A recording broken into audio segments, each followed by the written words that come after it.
ಆಗ್ನೇಯ ಪದವೀಧರ ಕ್ಷೇತ್ರದ ಎನ್ಡಿಎ ಅಭ್ಯರ್ಥಿ ಕೆಎಂ ಸುರೇಶ್ ಪರ ಮತಯಾಚನೆ. ಬಿಜೆಪಿ ಜಿಲ್ಲಾಧ್ಯಕ್ಷ ಸಿಕಲ್ ರಾಮಚಂದ್ರೇಗೌಡ. ಆಗ್ನೇಯ ಪದವೀಧರ ಕ್ಷೇತ್ರದ ಎನ್ಡಿಎ ಅಧಿಕೃತ ಅಭ್ಯರ್ಥಿಯಾಗಿ ಕಣಕ್ಕಿಳಿದಿರುವ ಕೆಎಂ ಸುರೇಶ್ ಅವರ ಪರವಾಗಿ ಜಿಲ್ಲೆಯಾದ್ಯಂತ ಪ್ರಚಾರ ಕಾರ್ಯ ಚುರುಕುಗೊಂಡಿದ್ದು, ಈ ಬಾರಿ ಕ್ಷೇತ್ರದಲ್ಲಿ ಮತದಾರರ ಸಂಖ್ಯೆ 2 ಲಕ್ಷದವರೆಗೆ ತಲುಪುವ ನಿರೀಕ್ಷೆ ಇದೆ ಅಂತ ಬಿಜೆಪಿ ಜಿಲ್ಲಾಧ್ಯಕ್ಷ ಸಿಕಲ್ ರಾಮಚಂದ್ರೇಗೌಡ ತಿಳಿಸಿದ್ದಾರೆ.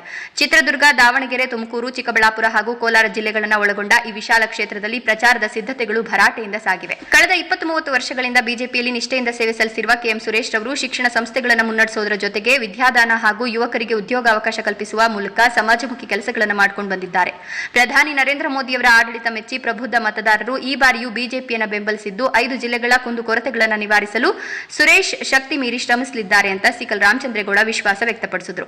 ಆಗ್ನೇಯ ಪದವೀಧರ ಕ್ಷೇತ್ರದ ಎನ್ಡಿಎ ಅಭ್ಯರ್ಥಿ ಸುರೇಶ್ ಮಾತನಾಡಿ, ಮಾರ್ಚ್ 10ರಂದು ಎನ್ಡಿಎ ಅಭ್ಯರ್ಥಿಯಾಗಿ ಘೋಷಣೆಯಾದ ಬಳಿಕ ಚಿಂತಾಮಣಿ, ಬಾಗೇಪಲ್ಲಿ ಹಾಗೂ ಶಿಡ್ಲಘಟ್ಟ ಸೇರಿದಂತೆ ಇಡೀ ಕ್ಷೇತ್ರದಲ್ಲಿ ವ್ಯಾಪಕ ಪ್ರವಾಸ ಕೈಗೊಂಡಿರುವ ಕೆಎಂ ಸುರೇಶ್ ಶಾಲಾ ಕಾಲೇಜುಗಳಿಗೆ ಭೇಟಿ ನೀಡಿ ಪದವೀಧರರು ಹಾಗೂ ಶಿಕ್ಷಕರಿಂದ ಬೆಂಬಲ ಕೋರುತ್ತಿದ್ದಾರೆ. ಪದವೀಧರರು ಎದುರಿಸುತ್ತಿರುವ ಸಮಸ್ಯೆಗಳಿಗೆ ವಿಧಾನ ಪರಿಷತ್ನಲ್ಲಿ ಧ್ವನಿಯಾಗುವುದಾಗಿ ಭರವಸೆ ನೀಡಿದ ಅವರು, ಕಾಂಗ್ರೆಸ್ ಸರ್ಕಾರದ ಆಡಳಿತ ವೈಖರಿ ಹಾಗೂ ಅರ್ಹ ಪದವೀಧರರಿಗೆ ಆಗ್ತಿರುವ ಅನ್ಯಾಯಗಳ ವಿರುದ್ಧವೂ ಧ್ವನಿ ಎತ್ತುವುದಾಗಿ ತಿಳಿಸಿದ್ದಾರೆ. ಸ್ಪರ್ಧಾತ್ಮಕ ಪರೀಕ್ಷಾರ್ಥಿಗಳು ಅನುಕೂಲಕ್ಕಾಗಿ ಮುಂದಿನ ಯುಗಾದಿ ಒಳಗಡೆ 5 ಜಿಲ್ಲಾ ಕೇಂದ್ರಗಳಲ್ಲಿ ಸೋಮೇಶ್ವರ ಪ್ರತಿಷ್ಠಾನದ ವತಿಯಿಂದ ಉಚಿತ ಇ-ಲೈಬ್ರರಿಗಳನ್ನು ಸ್ಥಾಪಿಸಿ ನಿರ್ವಹಿಸುವುದಾಗಿ ಸಂಕಲ್ಪ ಮಾಡಲಾಗಿದೆ. ಇದರೊಂದಿಗೆ ಉದ್ಯೋಗಾಕಾಂಕ್ಷಿಗಳ ಸಹಯೋಗದೊಂದಿಗೆ ದೊಡ್ಡ ಮಟ್ಟದ ಉದ್ಯೋಗ ಮೇಳಗಳನ್ನು ಆಯೋಜಿಸಲು ಗುರಿ ಹೊಂದಲಾಗಿದ್ದು, ಈ ಗೆಲುವು ಮುಂಬರುವ 2028ರ ವಿಧಾನಸಭಾ ಚುನಾವಣೆಗೆ ದಿಕ್ಸೂಚಿಯಾಗಲಿದೆ ಎಂದರು. ಈ ಸಂದರ್ಭದಲ್ಲಿ ಶಿಡ್ಲಘಟ್ಟ ಗ್ರಾಮಾಂತರ ಮಂಡಲಾಧ್ಯಕ್ಷ ಸಿಕಲ್ ಆನಂದಗೌಡ, ನಿಕಟಪೂರ್ವ ಅಧ್ಯಕ್ಷ ಸುರೇಂದ್ರಗೌಡ, ನಗರ ಮಂಡಲಾಧ್ಯಕ್ಷ ದೇವರಾಜ್, ಜಿಲ್ಲಾ ಮಹಿಳಾ ಮೋರ್ಚಾ ಪ್ರಧಾನ ಕಾರ್ಯದರ್ಶಿ ನರ್ಮದಾ ರೆಡ್ಡಿ, ನಗರ ಘಟಕದ ಮಹಿಳಾ ಮೋರ್ಚಾ ಅಧ್ಯಕ್ಷೆ ತ್ರಿವೇಣಿ, ಪ್ರಧಾನ ಕಾರ್ಯದರ್ಶಿ ಮಂಜುಳಾ ಸೇರಿದಂತೆ ನರೇಶ್, ಜಯಂತಿ ಗ್ರಾಮ ನಾರಾಯಣಸ್ವಾಮಿ, ರಂಜಿತ್, ರಾಮಕೃಷ್ಣಪ್ಪ, ಪಲಿಚೆರ್ಲು ಸೋಮಣ್ಣ, ಸಂಜೀವಪ್ಪ, ಸುಬ್ರಹ್ಮಣಿ, ಪುರುಷೋತ್ತಮ್ ಹಾಜರಿದ್ದರು. ವರದಿ ನಂದಿರಾಜೇಶ್, ಶಿಡ್ಲಘಟ್ಟ. ಮಾಧ್ಯಮ ಮಿತ್ರರೇ, ಈ ದಿನ ಆಗ್ನೇಯ ಕ್ಷೇತ್ರದ ಪದವೀಧರರ ಕ್ಷೇತ್ರದ ಅಭ್ಯರ್ಥಿಯಾಗಿರ್ತಕ್ಕಂಥ ನಮ್ಮ ಕೆಎಂ ಸುರೇಶ್ ಅವರು ಇವತ್ತು ನಮ್ಮ ಎನ್ಡಿಎ ಅಧಿಕೃತ ಅಭ್ಯರ್ಥಿಯಾಗಿ ಇಡೀ ಈ ಕ್ಷೇತ್ರ ಸುಮಾರು 500-600 ಕಿಲೋಮೀಟರ್ ಉದ್ದ ಇದೆ. ಚಿತ್ರದುರ್ಗ, ದಾವಣಗೆರೆ, ತುಮಕೂರು, ಚಿಕ್ಕಬಳ್ಳಾಪುರ, ಕೋಲಾರ 5 ಜಿಲ್ಲೆಗಳ ಕ್ಷೇತ್ರ. ಈ ಒಂದು ಕ್ಷೇತ್ರದ ಪದವೀಧರರ ಮತ ಯಾಚನೆ ಮಾಡಬೇಕು ಅಂತೇಳಿ ಚಿಕ್ಕಬಳ್ಳಾಪುರ ಜಿಲ್ಲೆಯಲ್ಲಿ ಈಗಾಗಲೇ ಚಿಂತಾಮಣಿ, ಬಾಗೇಪಲ್ಲಿ, ಇವತ್ತು ಶಿಡ್ಲಘಟ್ಟ ವಿಧಾನಸಭಾ ಕ್ಷೇತ್ರದಲ್ಲಿ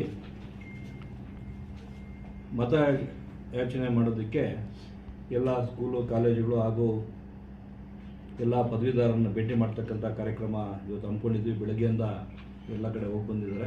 ಈಗ ಊಟದ ಸಮಯ ಇದಾದಮೇಲೆ ಕೂಡ ಇವತ್ತು ಸಾಯಂಕಾಲ ಇಡೀ ಕ್ಷೇತ್ರದಲ್ಲಿ ನಮ್ಮ ಸುರೇಶರಿದ್ದಾರೆ. ಅವರಿಗೆ ಆತ್ಮೀಯವಾದ ಸ್ವಾಗತವನ್ನು ಕೋರ್ತಾ, ಹಾಗೆ ಅದೇ ರೀತಿ ನಮ್ಮ ಮಂಡಲ ಅಧ್ಯಕ್ಷರುಗಳು ನಿಕಟಪೂರ್ವ ಎಲೆಕ್ಷನ್ನಲ್ಲಿ 20,000-30,000 ಮಾತ್ರ ಇತ್ತು ಮತದಾರರ ಸಂಖ್ಯೆ. ಆದರೆ ಕಳೆದ ಚುನಾವಣೆಯಲ್ಲಿ 1 ಲಕ್ಷವರೆಗೂ ಹೆಚ್ಚಾಗಿತ್ತು. ಆದರೆ ವಿಶೇಷವಾಗಿ ಈ ಬಾರಿ ಈ ಚುನಾವಣೆಗೆ 1,75,000ಕ್ಕಿಂತ ಮೀರಿ ಇವತ್ತು ಜಾಸ್ತಿ ಆಗ್ತದೆ. ಹತ್ರ 2 ಲಕ್ಷ ಮತದಾರರು ಆಗ್ತಕ್ಕಂಥ ನಿರೀಕ್ಷೆ ಇದೆ. ಇಡೀ ಕ್ಷೇತ್ರ ದೊಡ್ಡ ಕ್ಷೇತ್ರ ಇರೋದ್ರಿಂದ ಎನ್ಡಿಎ ಅಭ್ಯರ್ಥಿಯಾಗಿರ್ತಕ್ಕಂಥ ಸುರೇಶ್ ಅಣ್ಣವರು ಇಡೀ ಕ್ಷೇತ್ರದಲ್ಲಿ ಓಡಾಡ್ತಕ್ಕಂಥ ಕೆಲಸ ಈಗಾಗಲೇ ಮಾಡ್ತಾ ಇದ್ದಾರೆ. ಅವ್ರ ಬಗ್ಗೆ ಹೇಳ್ಬೇಕಂತ ಹೇಳಿದ್ರೆ, ಬಿಜೆಪಿಯ ಕಟ್ಟಾಳ್ ಅವರು ಯುವ ಮೋರ್ಚಾದಿಂದ ಕೆಲಸ ಮಾಡ್ಕೊಂಡು ಬಂದಿದ್ದಾರೆ. ಪಕ್ಷದ ಏನು ಇಷ್ಟು ಸುಮಾರು 20-30 ವರ್ಷದಿಂದ ಬಿಜೆಪಿ ಪಕ್ಷದಲ್ಲಿ ಕೆಲಸ ಮಾಡ್ಕೊಂಡು ಬಂದಿರತಕ್ಕಂಥವ್ರಿಗೆ ಈ ಬಾರಿ ಅವರಿಗೆ ಟಿಕೆಟ್ ಕೊಡ್ತಕ್ಕಂಥ ಘೋಷಣೆ ಆಗಿದೆ. ಅವರು ಕೂಡ ವಿದ್ಯಾವಂತರು, ಸಾಕಷ್ಟು ಶಿಕ್ಷಣ ಸಂಸ್ಥೆಗಳನ್ನು ನಡೆಸ್ತಾ ಇದ್ದಾರೆ. ಸಾಕಷ್ಟು ಜನಕ್ಕೆ ವಿದ್ಯಾರ್ಥಿಗಳಿಗೆ ವಿದ್ಯಾದಾನ ಮಾಡ್ತಕ್ಕಂಥದ್ದು, ಸಾಕಷ್ಟು ಯುವಕರಿಗೆ ಎಂಪ್ಲಾಯ್ಮೆಂಟ್ ಕೊಡ್ತಕ್ಕಂಥ ಕೆಲಸ ಮಾಡ್ಕೊಂಡು ಬಂದಿದ್ದಾರೆ. ಅವರ ಒಂದು ಆಸಕ್ತಿ ಈ ಪದವೀಧರರ ಕ್ಷೇತ್ರದಲ್ಲಿ ಸಾಕಷ್ಟು ಕೆಲಸ ಮಾಡಬೇಕು. 5 ಜಿಲ್ಲೆಗಳಲ್ಲಿ ನನ್ನ ಕೈಯಲ್ಲಿ ಎಷ್ಟಾದರೂ ಅಷ್ಟು ಶಕ್ತಿಗೆ ಮೀರಿ ಮುಂಬರುವ ದಿನಗಳಲ್ಲಿ BJP ಸರ್ಕಾರ ಬರೋದು ಖಚಿತ. ಶಕ್ತಿ ಮೀರಿ ಕೆಲಸ ಮಾಡ್ತೀನಿ ಅಂತಕ್ಕಂಥದ್ದು ಆಸಕ್ತಿ ಇರ್ತಕ್ಕಂಥ ಕ್ಯಾಂಡಿಡೇಟು. ಅವ್ರಿಗೆ ಎಲ್ಲರೂ ಕೂಡ ವಿದ್ಯಾವಂತರಿರ್ತಕ್ಕಂಥ, ಪ್ರಬುದ್ಧರಿರ್ತಕ್ಕಂಥ ಚುನಾವಣೆ ಇದು.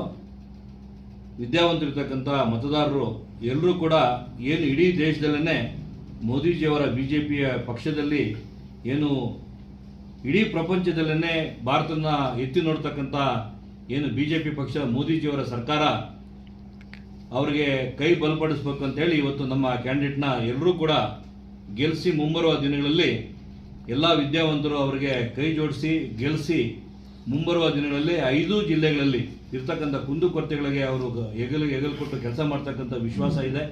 ಮಾಡ್ತೀವಿ ಅಂತ ಅವರು ಒಂದು ಸಾಕಷ್ಟು ಈಗಾಗಲೇ ಒಂದು ಪ್ರಣಾಳಿಕೆಯನ್ನು ಮಾಡ್ತಾ ಇದ್ದಾರೆ. ಮುಂಬರುವ ಒಂದು 2 ತಿಂಗಳಲ್ಲಿ 2.5 ತಿಂಗಳಲ್ಲಿ ಎಲೆಕ್ಷನ್ ಮುಗೀತದೆ. ಹಂಗಾಗಿ ಸಾಕಷ್ಟು ದೊಡ್ಡ ಕ್ಷೇತ್ರದಿಂದ ಅವರು ಓಡಾಡೋಕ್ಕೆ ಆಗೋದಿಲ್ಲ. ಹಂಗಾಗಿ ಇಡೀ ನಮ್ಮ BJPಯ ಕಾರ್ಯಕರ್ತರು ಎಲ್ಲರೂ ಕೂಡ ಎಲ್ಲ ಮತದಾರರ ಹತ್ರ ಹೋಗಿ ಅವರೇ ಒಂದು ಕ್ಯಾಂಡಿಡೇಟ್ ಅಂತಕ್ಕಂಥ ಮತಯಾಚನೆ ಮಾಡಬೇಕಂತ ನಾನು ಈಗಾಗಲೇ ರಿಕ್ವೆಸ್ಟ್ ಮಾಡಿದ್ದೆ. ಮತದಾರರು ಕೂಡ ರಿಕ್ವೆಸ್ಟ್ ಮಾಡ್ತೀನಿ, ಪ್ರಬುದ್ಧರು ಹಾಗೂ ವಿದ್ಯಾವಂತರು ಇರ್ತಕ್ಕಂಥ ಒಂದು ನಮ್ಮ ಕ್ಯಾಂಡಿಡೇಟ್ನ ಅವ್ರನ್ನ ಗುರುತಿಸಬೇಕು, ಅವರಿಗೆ ಮತ ಕೊಡಬೇಕಂತ ಈ ಮೂಲಕ ನಾನು ವಿನಂತಿಯನ್ನು ಮಾಡ್ಕೊತೀನಿ. ಜಿಲ್ಲೆಯ ಅಧ್ಯಕ್ಷರು ರಾಮಚಂದ್ರಗೌಡ ಸರ್ ಅವರಿಗೆ ಮತ್ತೆ ಎಲ್ಲ ನನ್ನ BJPಯ ಮುಖಂಡರು,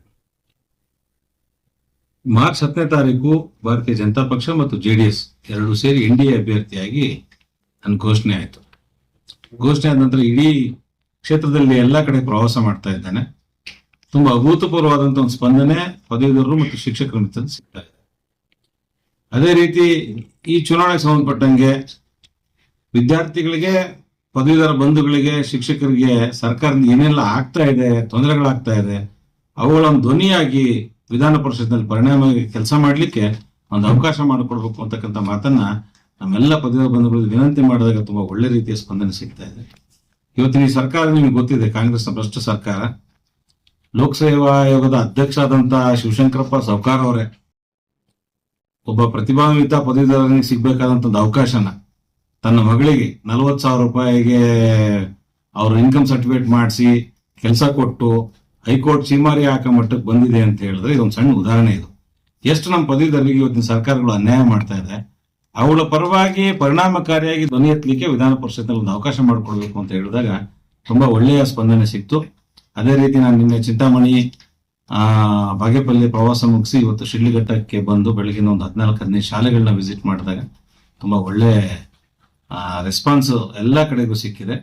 ಎಲ್ಲ ರೆಸ್ಪಾನ್ಸ್ ನೋಡಿದ್ರೆ ಭಾರತೀಯ ಜನತಾ ಪಕ್ಷ ಮತ್ತೆ JDS ನ NDA ಅಭ್ಯರ್ಥಿಗೆ ಕಳೆದ 10 ಚುನಾವಣೆಗಳಲ್ಲೂ ಸಹ NDA ಗೆದ್ದಿರುವಂತ 8 ಸಾರಿ BJP ಗೆದ್ದಿದೆ, 2 ಸಾರಿ JDS ಗೆದ್ದಿದೆ. 11ನೇ ಚುನಾವಣೆಯಲ್ಲೂ ಸಹ NDA ಅಭೂತಪೂರ್ವ ಜಯನ್ನ ಗಳಿಸೋದ್ರ ಮುಖಾಂತರ 2028ರ ವಿಧಾನಸಭಾ ಚುನಾವಣೆಗೆ ಇದೊಂದು ದಿಕ್ಸೂಚಿಯಾದ ಚುನಾವಣೆ. ವಿಧಾನ ಪರಿಷತ್ 4 ಚುನಾವಣೆ ಆಗ್ತವೆ. ಅದರಲ್ಲೂ ಆಗ್ನೇಯ ಪದವಿ ಕ್ಷೇತ್ರ BJPಯ ಮತ್ತೆ JDS ನ NDA ಭದ್ರಕೋಟೆ ಇದು.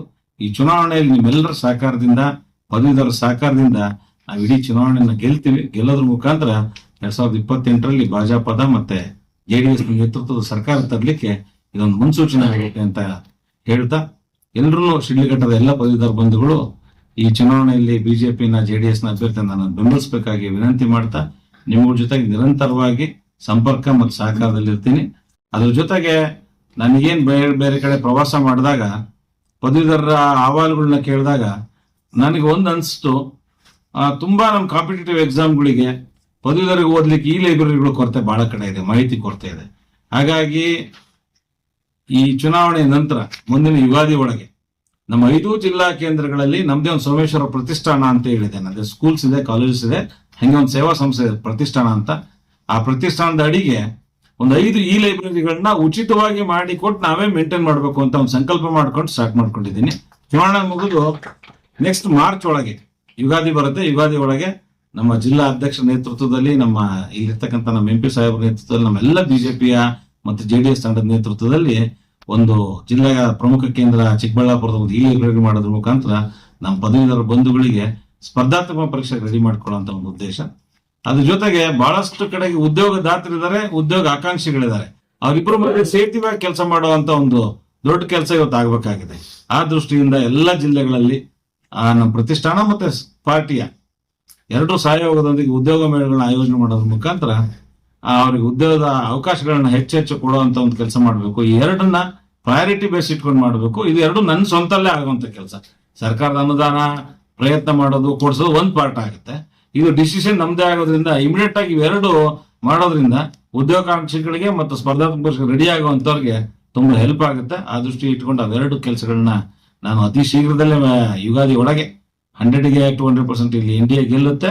ಗೆದ್ದ ತಕ್ಷಣ 6 ತಿಂಗಳೊಳಗೆ ಇವೆರಡು ಕೆಲಸಗಳನ್ನ ಮಾಡೋದ್ರ ಮುಖಾಂತರ ಜನಸ್ನೇಹಿಯಾಗಿ ಒಬ್ಬ ವಿಧಾನ ಪರಿಷತ್ ಸದಸ್ಯ ಹೆಂಗ್ ಇರ್ಲಿಕ್ಕೆ ಸಾಧ್ಯ, ಪದವೀಧರ ಸ್ನೇಹಿಯಾಗಿ ಒಬ್ಬ ವಿಧಾನ ಪರಿಷತ್ ಸದಸ್ಯ ಹೆಂಗಿರ್ಲಿಕ್ಕೆ ಸಾಧ್ಯ, ಶಿಕ್ಷಕರ ಸ್ನೇಹಿಯಾಗಿ ಹೆಂಗಿರ್ಲಿಕ್ಕೆ ಸಾಧ್ಯನೋ ಹಂಗಿರೋ ಅಂತ ಒಂದು ಮಾದರಿ ವಿಧಾನ ಪರಿಷತ್ ಸದಸ್ಯನಾಗಂತ ಒಂದು ಅವಕಾಶ ನನಗೆ ಬರುತ್ತೆ. ಅವಕಾಶ ಕೊಡ್ಬೇಕಾಗಿ ವಿನಂತಿ ಮಾಡ್ತೀನಿ. ನಮಸ್ಕಾರ. ಎಸ್ ಮಲ್ಲಿಕಾರ್ಜುನಿ ಅವರು, ನನ್ನ ಆದರ್ಶ ಕರಂಬಳಿ ಸಂಜೀವ್ ಶೆಟ್ಟರು, ನನ್ನ ಆದರ್ಶ ತಂಗ ಡಾಕ್ಟ್ರು, ನನ್ನ ಆದರ್ಶ ಡಾಕ್ಟರ್ ಶಿವಯೋಗಿ ಸ್ವಾಮಿಯವರು ವಿಧಾನ ಪರಿಷತ್ನಲ್ಲಿ. ಅವ್ರ ಪದವೀಧರ ಜೊತೆಗೆ ಅವ್ರ ಕಮಿಟ್ಮೆಂಟ್ಗೆ ಸಂಬಂಧಪಟ್ಟಂಗೆ ನೀವು ಯಾರು ಪ್ರಶ್ನೆ ಮಾಡ್ಲಿಕ್ಕೆ ಸಾಧ್ಯ ಇಲ್ಲ. ಹಂಗೆ ನಡ್ಕೊಂಡಿರೋಂಥವ್ರು. ನಾನು ಅವರ ಆದರ್ಶದಲ್ಲೇ ಸಂಘದ ಆದರ್ಶದಲ್ಲೇ ಬಂದಿರುವಂತನು 100% ಆ ಥರದ್ದೇನು ಆಗದಂಗೆ ನಿರಂತರ ಸಂಪರ್ಕದಲ್ಲಿ ಇರ್ತೀನಿ. ನಾನು ಯಾವುದೇ ಶ್ರೀಮಂತ ಕುಟುಂಬದಿಂದ ಬಂದಿರೋನಲ್ಲ. ನಾನು ಪದವೀಧರನಾಗಿ ಉದ್ಯೋಗ ತುಂಬಾ ಹುಡುಕಿ ಕೊನೆಗೆ ಒಂದು 300 ರೂಪಾಯಿ ಸಂಬಳಕ್ಕೆಲ್ಲ ಕೆಲಸಕ್ಕೆ ಹೋಗಿ ಅಲ್ಲಿಂದ ಈ ಮಟ್ಟಕ್ಕೆ ಬಂದಿರುವಂಥದ್ದು. ಹಾಗಾಗಿ ಯಾರಿಗೆ ಹಸುವೆ ಗೊತ್ತಿರುತ್ತೋ ಅವನಿಗೆ ಹಸುವಿನ ಬೆಲೆನೂ ಗೊತ್ತಿರುತ್ತೆ. ಹಾಗಾಗಿ ನಾನು ಪದವೀಧರ ಸಮಸ್ಯೆಗಳು ಅಂತ ಗೊತ್ತಿರೋದ್ರಿಂದ ನಾನು ಹೇಳಿದ್ನಲ್ಲ, ಸರ್ಕಾರದಿಂದ ಬರುವಂತ ಸವಲತ್ತುಗಳು ಕೊಡ್ಸೋದು ಒಂದು ಭಾಗ. ಅದ್ರ ಜೊತೆಗೆ ಇಮಿಡಿಯೇಟ್ ಆಗಿ ಸದಸ್ಯ ಆದ ತಕ್ಷಣ 2 ಕೆಲಸ ಮಾಡಿಸಿ ನಿಮ್ ಮುಂದೆ ಮತ್ತೆ ಬರ್ತೀನಿ. ನಾನು ಮಾರ್ಚಲ್ಲೇ ಇದೇ ಪ್ರೆಸ್ ಮೀಟ್ ಅಲ್ಲೇ ಕರಿತೀನಿ. ಚಿಕ್ಕಬಳ್ಳಾಪುರದಲ್ಲಿ ನಮ್ಮ ಜಿಲ್ಲಾಧ್ಯಕ್ಷ ಸಹಯೋಗದೊಂದಿಗೆ ಅವ್ರ ಸಹಕಾರದೊಂದಿಗೆ ಎಲ್ಲಿ ಲೈಬ್ರರಿ ಮಾಡ್ತಾ ಇದ್ದೀನಿ, ಉಚಿತವಾಗಿ ಅದನ್ನ ಮಾಡ್ತೀನಿ ಅನ್ನೋಂಥದ್ದು ನಿಮ್ಮನ್ನೇ ಪ್ರೆಸ್ ಮೀಟ್ ಕರೆದೆ ನಾನು ಯುಗಾದಿ ಒಳಗೆ ಮತ್ತೆ ಮಾತಾಡ್ತೀನಿ.